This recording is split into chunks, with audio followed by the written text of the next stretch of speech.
আমার নবী নামাজ পড়ছে কি পড়ে নাই? জামাতে না একা একা? জোর হলো না? পিছনে লড়া পায় না। আপনাকে জামাতে পড়বেন না?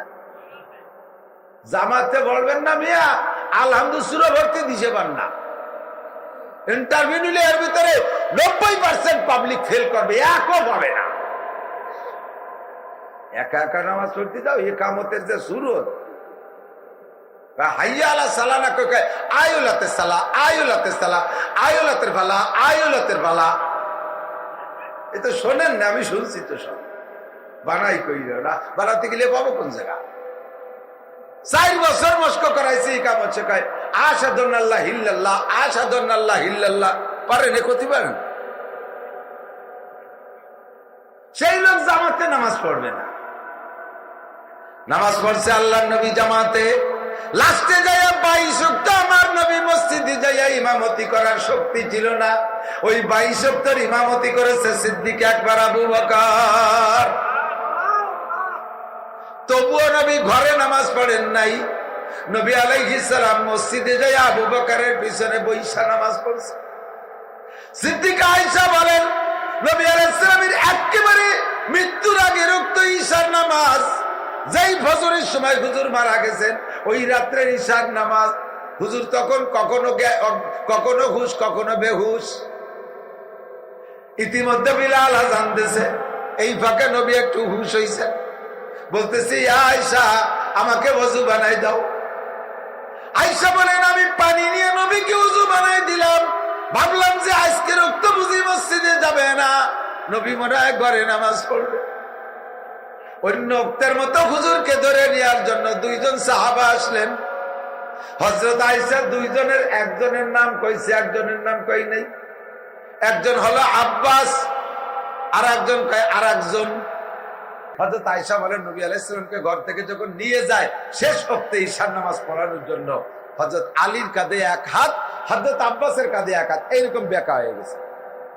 আব্বাসের পাশ পা টান টান আছে, আলীর পাশের পা মাটিতে ঘেঁষতে ঘেঁষতে যাচ্ছে। আমার দেখে কান্না লাগতেছিল, আরে আল্লাহ, আমার নবী আজকে রক্ত না জামাতে নামাজ পড়বে।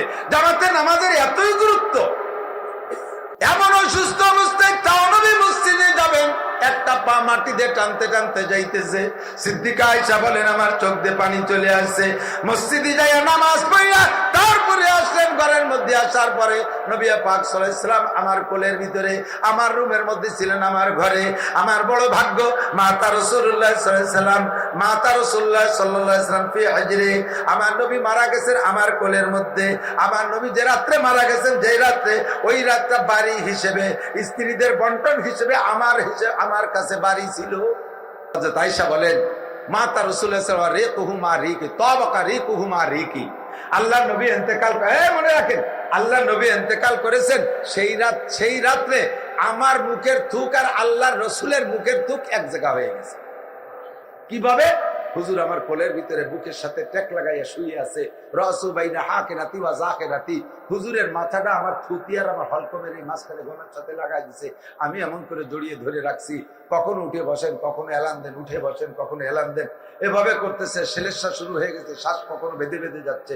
ইতিমধ্যে আমার ভাই আব্দুর রহমান ইবনে আবু বকর, উনি সামনে আসছে, একটা মেসাক করতে করতে আসছে, একেবারে সবে সাদেকের সময়।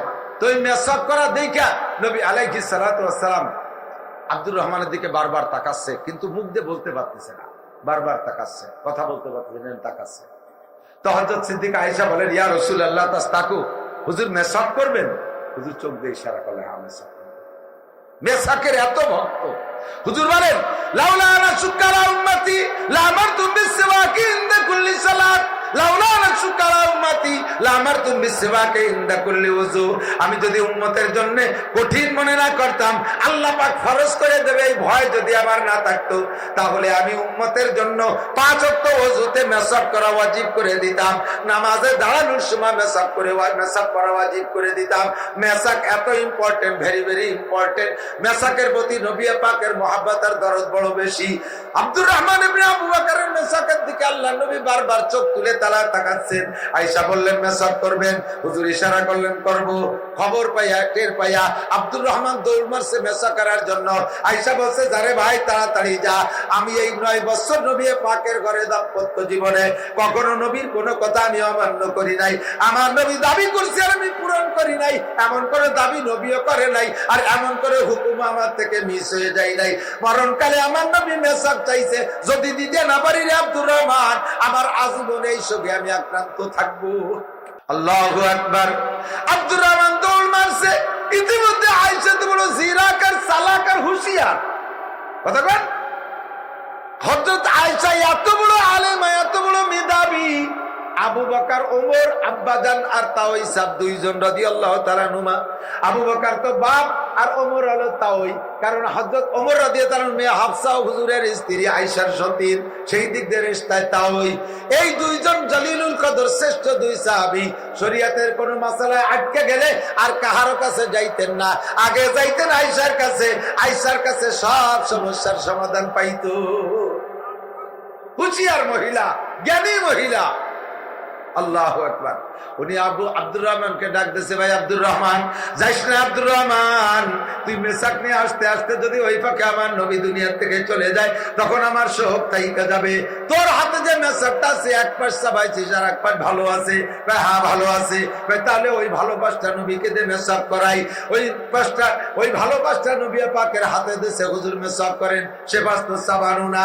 হযরত আয়েশা বলেন, নবী ইশারা করে বললেন, আয়েশা কাঁচা গাছের ডাল আমার এই দাগ মাড়িতে এখন কুলায় না, আমার দাঁতে শক্তি নাই যে মেসাককে চাবায় নরম করবো, তুমি চাবাইয়া দাও। আমি চাবাইলাম, মেসাকটা চাবায় নরম করছি। মেসাক চাবাইতে গেলে মুখের থুক তো মেসাকের মধ্যে যায়, লালা যায়। আমি বললাম, আবু আব্দুর রহমান তাড়াতাড়ি পানি আন, মেসাকটা দুইয়া নবীর ইস্তেমালের জন্য দেই। নবী আমার ইশারা করলেন, না রে আয়েশা, তোমার মুখের লালা আমার কাছে ঘৃণা লাগবে না। ইশারায় বুঝাইলেন মেসাক দুইয়ে না, ওই অবস্থায় দাও।